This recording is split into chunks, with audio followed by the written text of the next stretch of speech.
قسمت هایی که میبینید روستای رامه است، بین دو تا دره. دو طرف روستا رو اگه ببینید اصلا خالی از گیاهه، به صورت حالت اصلا یک کویر و خشکه.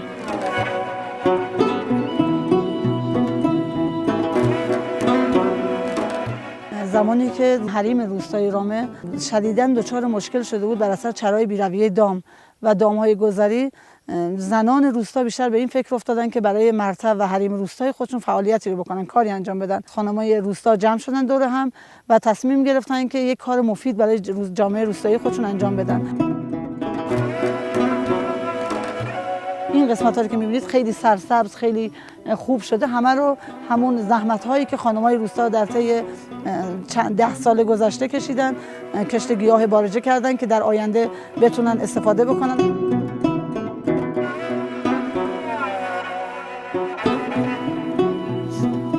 یکی از فعالیت خیلی خوبی که اعضای تعاونی و تشکل ما انجام دادن کشت گیاه بارجه در منطقه رامه بوده. این گیاه یک گیاه استراتژیک و منحصر به فرده که برای درمان خیلی از بیماری‌های سرطان از این گیاه استفاده می‌کنن. قوی‌ترین چسب‌های الماس رو از این گیاه، صمغ این گیاه درست می‌کنن و همینطور برای عطر و اسانس‌های عطر و ادکلن رو از این گیاه می‌گیرن. خوشبختانه موفق شدیم که این گیاه رو در 2200 هکتار از اراضی حریم روستای رامه کشت بکنیم و همینطور قرقبانی کنیم، از آن محافظت بکنیم و خیلی خوشحالیم که این گیاه رو تو منطقه خودمون داریم.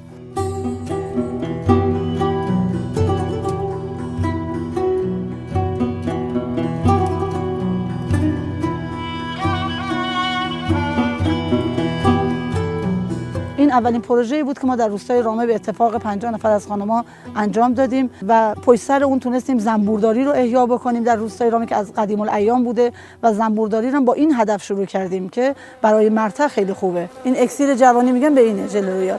ببینید خود زنبورا تا 3 روز از ژل رویال تغذیه میکنن، ملکه 16 روز از این ژل تغذیه میکنه. به خاطر همینه که ملکه 6 سال عمر میکنه. بی نهایت برای درمان بیماری‌ها مفیده. اینا همه زنبورای کارگری که میبینید. ملکه هم احتمالاً وسط است. میدونید زنبور آرومه به دلیلش چیه؟ دلیلش که ملکه داره این کندو. اولین علائمی که شما متوجه میشید این کندو ملکه داره، این آرامش این زنبوراست. مینا رامه هستم، مدیر عامل تعاونی روستایی زنان منطقه رامه. حدود 18 ساله دارم در زمینه زنبورداری و مدیریت مرتع کشت گیاهان دارویی فعالیت میکنم. این قسمت همه عسل پر کرده.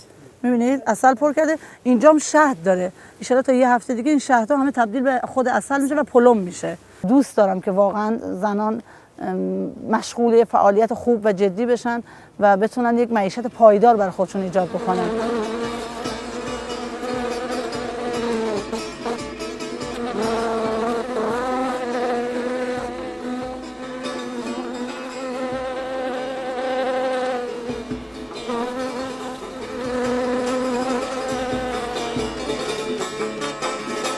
تقریبا سال گذشته و امسال ما دوربر 230 نفر از خانم‌ها رو در زمینه زنبورداری آموزش بهشون دادیم. زنبورداری رو من فکر می‌کنم خانم‌ها خیلی خوب از عهده‌اش برمیان. زنبور عسل برعکس دام و طیور و چیزهای دیگه که ما پرورش میدیم، زنبور عسل به صرفه‌ترین شغله. اگر کسی یه مقدار تجربه داشته باشه و یه خورده از نظر علمی هم وارد باشه، از طریق زنبور عسل میتونه دقیقاً کسب درآمد بکنه. ولی تجربه اینو ثابت کرده که زنبورداری و نگهداری زنبور در محیط خونه بی نهایت رو زندگی اجتماعی خود خانواده تاثیر داره. خب این الان اگه بخواید ببینید گرده گل داخل همه اینا ذخیره شده. من نمیدونم تک تک خانم‌ها میبینن نه گرده گل.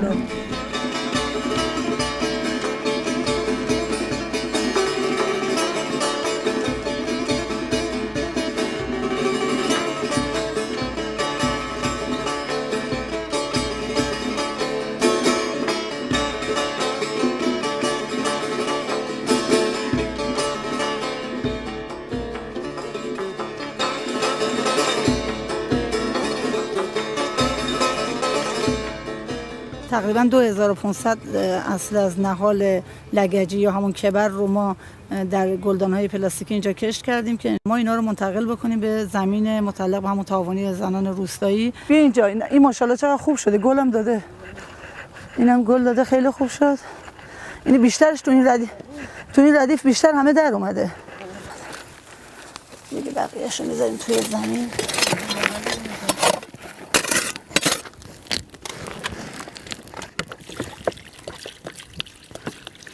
این گیاه به راحتی رشد نمیکنه. اگر دونه‌هاش اطرافش هم بریزه حتی یه دونه‌ش هم سبز نمیشه. منتها فراوری که این تاونی با تاونی دیگه‌ای که در شیراز همت کردن انجام دادن تونستن بذرشو آماده کشت بکنن. بنیانگذارشون خانم‌ها بودن، ما کمکشون بودیم. زمینی که در اختیار تاونی روستایی هست تقریبا 11 هکتاره که تونستیم از منابع طبیعی و اراضی ملی این زمین رو در اختیار بگیریم. تقریبا 4.5 هکتار از این زمین رو زیر کشت گیاهی به نام لگجی یا کاپاریس بردیم که برای اولین بار در کشور کشت شده این گیاه. این گیاه مصارف دارویی زیادی داره. بیماران دیابتی میتونن از این گیاه استفاده کنن، کسایی که آسم دارن میتونن استفاده کنن و در آینده اگر این گیاه رو ما رشد بدیم و در بیابان‌ها هم بکاریم میتونیم ارزآوری آنچنانی برای کشور داشته باشیم و حتی الگوی کشت کشاورزانی که در مناطق بیابانی هستن رو عوض کنیم. مثلا خانم رام مدیریتی که در این منطقه داشتن تونستن یک منطقه بیابانی رو به منطقه تبدیل کنن که ارزآوری خوبی داشته باشه و همینطور یه اشتغالی ایجاد بشه برای یه تعدادی از خانم‌ها که بیکار تو خونه بودن.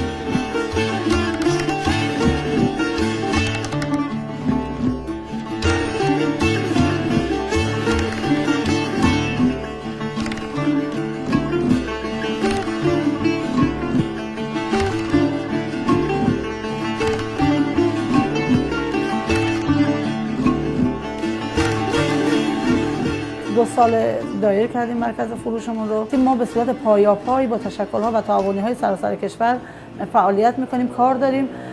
هیچ پولی این وسط رد و بدل نمیشه. ما از محصولات خودمون یعنی عسل به اونا میدیم، اونا هم از محصولات خودشون به ما میدن. هم یک سودی اینجا عاید ما میشه، هم از با فروش محصولات ما اونا یه سودی نصیبشون میشه و همین امر هم باعث شده که اکثر شهرهای کشور ما با محصولات ما آشنا هستن. اونجا اینو بذارید رو پاک کنم، مواظب باش.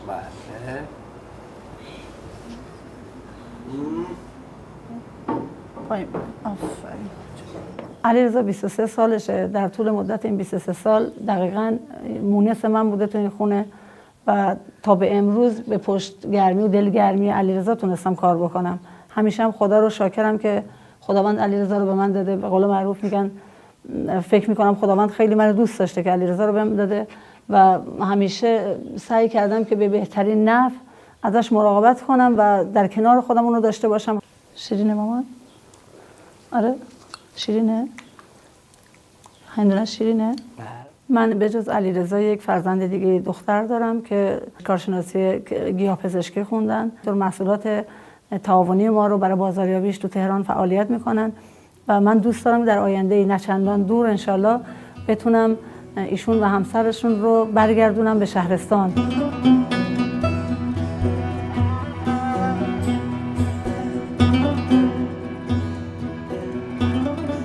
خوشبختانه همسرم که فرهنگی هستن خیلی زیاد از من پشتیبانی کردن و میکنن.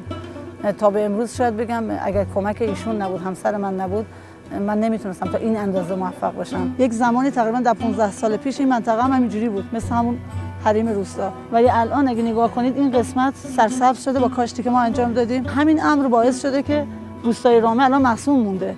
اگه یه زمانی هم سیل بیاد و باران‌های شدید بیاد دیگه اون روستا در امانه. اگر این کار رو نمی‌کردیم شاید همین روستا رو تخلیه می‌کردن. و همیشه به خودمون میگیم که ما باعث شدیم یک مهاجرت معکوس در روستا ایجاد کردیم. یعنی از شهر دیگه الان خیلی علاقه‌مند هستن که برگردن به روستا. من واقعا خودم به شخص افتخار می‌کنم اینجا ایستادم و دارم روستای خودم رو نظاره می‌کنم. این گیاها اگر ان شاء الله همینجا قرقبانی بشه و حفظ بشه، مدیریت بشه، روستای من همینطور پابرجا میمونه.